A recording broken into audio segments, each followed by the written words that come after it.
Xbox is headed to court this week, and they might have proven me wrong. In just a couple days, or even less than that at this point, depending on when you were watching this video, Microsoft will go head-to-head with the FTC and try to battle it out to justify that they should be allowed to buy Activision for nearly $70 billion dues.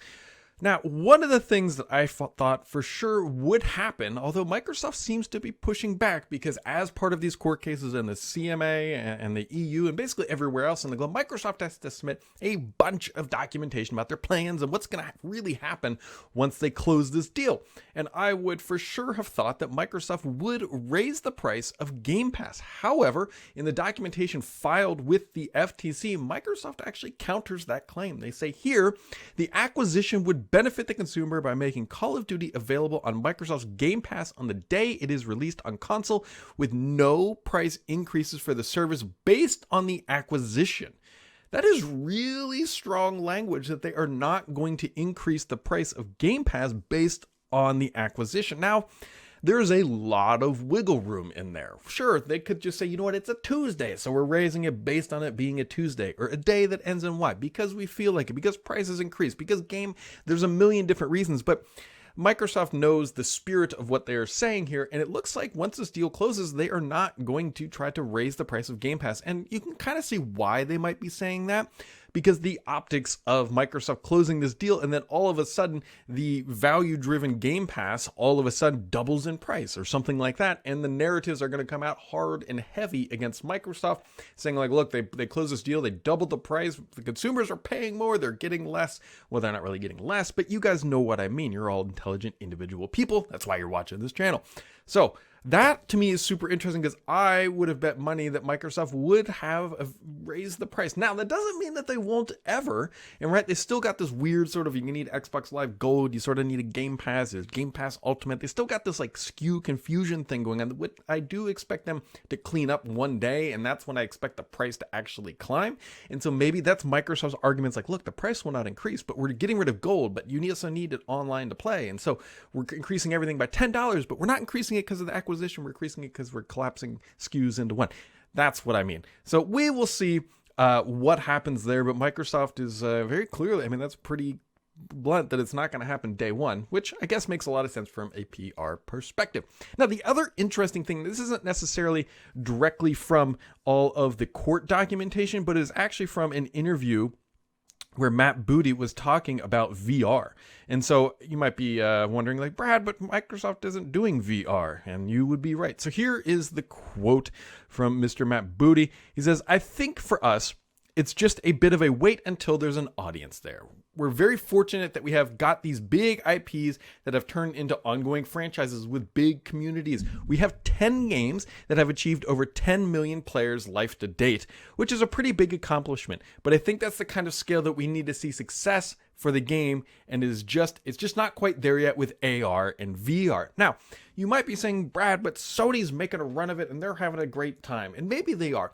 However, I will point everybody to this one very specific thing why I think Mr. Booty might be justified here, because it's not like Microsoft has not tried this before. Anybody who is on the PC side that paid close attention a few years ago, maybe 4 or 5 years ago, would have known that Microsoft was chasing this thing that they called mixed reality. And they have all of these headsets you can go buy absolutely right now and hook it up to your PC and use it in that sort of a VR manner.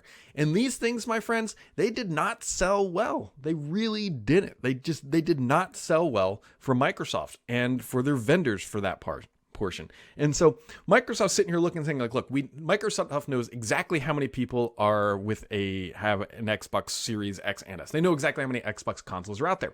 They also know how many PCs and gamers were out there, Steam users, and they could look at the percentages of people that actually bought these things and how much they're using them, and then carry that data over to Xbox and be like, yep, maybe this doesn't really make sense. So Microsoft, people are kind of blowing this out of proportion. Microsoft pulling back a little bit from the VR era on the console gaming side makes sense. So they've also got the HoloLens, and they know how that works as well. While it's not straight comparable, you also have to consider too that games just don't materialize. You can't just strap on a headset and fire up Minecraft and then you've got VR Minecraft. That's not how it works. You actually have to build the game.